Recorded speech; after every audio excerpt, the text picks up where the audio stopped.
Hello everyone, welcome to learning classes. Today's topic is microorganisms. आज हम लोग friends micro organisms के बारे में जानने जा रहे हैं कि माइक्रो ऑर्गेनिजम्स होते क्या हैं. ठीक है, हम इसके नाम से स्टार्ट करते हैं. माइक्रो मीन्स छोटा, बहुत छोटा. ओके, इतना टाइनी जो कि हमारी नेकेड आइज से देखना हमारे लिए पॉसिबल नहीं हो पाता है, हम नहीं देख पाते हैं इन्हें. ठीक है, तो सबसे पहले हम यहीं से स्टार्ट करते हैं. जो माइक्रो ऑर्गेनिजम्स हैं they are so small so that they can not be seen with unaided eyes. तो हमें उसे अनएडेड आइज यानी कि नेकेड आइज से देखना ऐसे पॉसिबल नहीं होता. इसको देखने के लिए हम लोग माइक्रोस्कोप वगैरह यूज़ में लाते हैं. ओके, ये भी जो है लिविंग ऑर्गेनिजम्स होते हैं.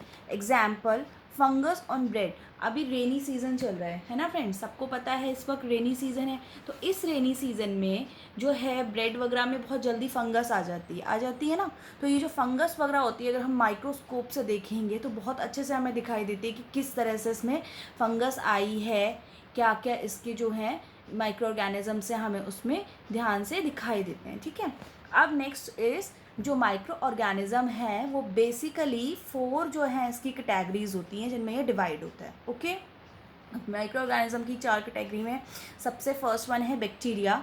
ठीक है, next is fungi, third is protozoa and the last one is algae.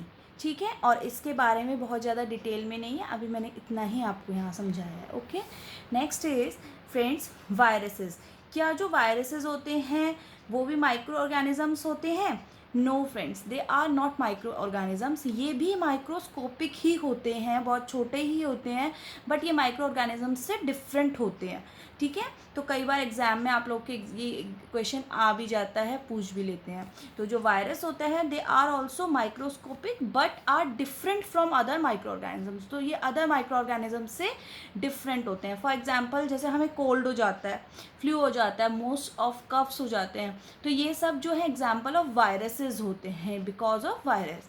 तो ये जो है माइक्रो ऑर्गेनिज्म से थोड़ा सा डिफरेंट होते हैं. ओके, नेक्स्ट इज जो माइक्रो ऑर्गेनिजम्स होते हैं क्या वो सारे बैड ही होते हैं? नहीं, कुछ कुछ फ्रेंडली माइक्रो ऑर्गेनिजम्स भी होते हैं जो कि हमारे एज अ फ्रेंड यूज़ हम करते हैं, काम आते हैं.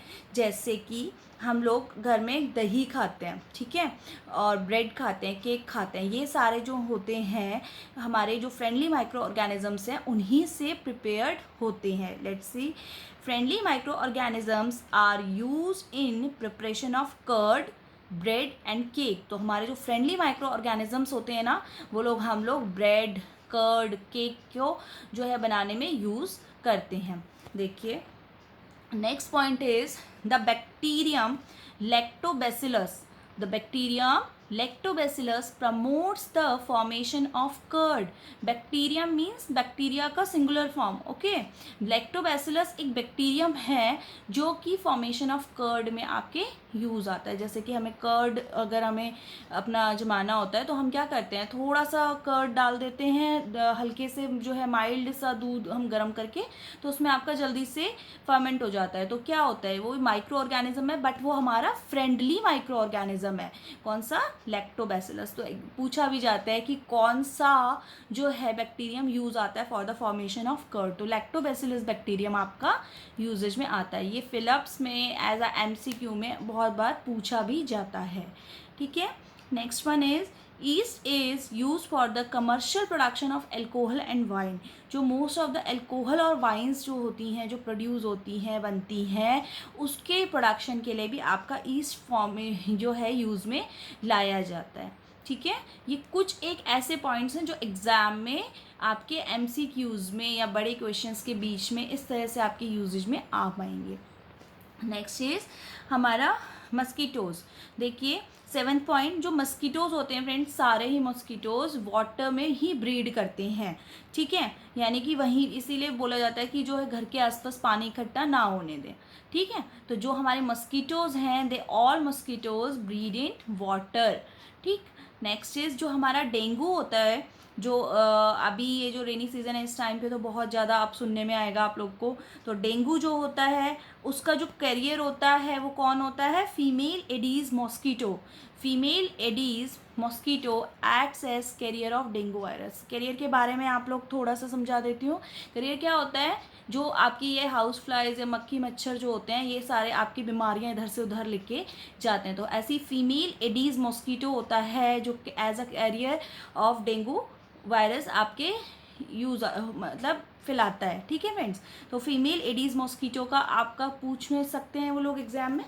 Next one is 9, the most common carrier of communicable disease is house fly.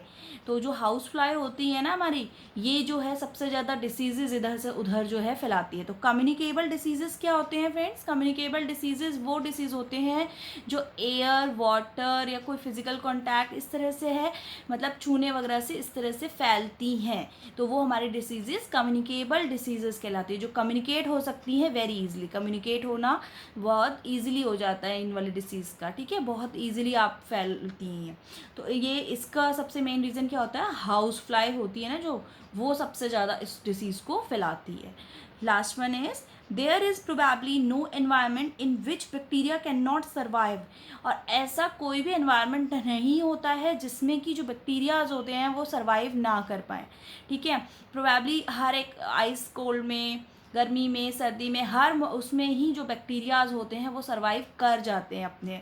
ठीक है, तो इनके लिए प्रोबेबली कोई ऐसा एनवायरनमेंट ही नहीं है जहाँ पे ये बैक्टीरियाज जो हैं अपनी फॉर्मेशन ना कर पाएँ। होपफुली फ्रेंड्स माइक्रो ऑर्गेनिज्म से रिलेटेड कुछ इंपॉर्टेंट पॉइंट्स जो हैं आपको अच्छे से समझ आए होंगे।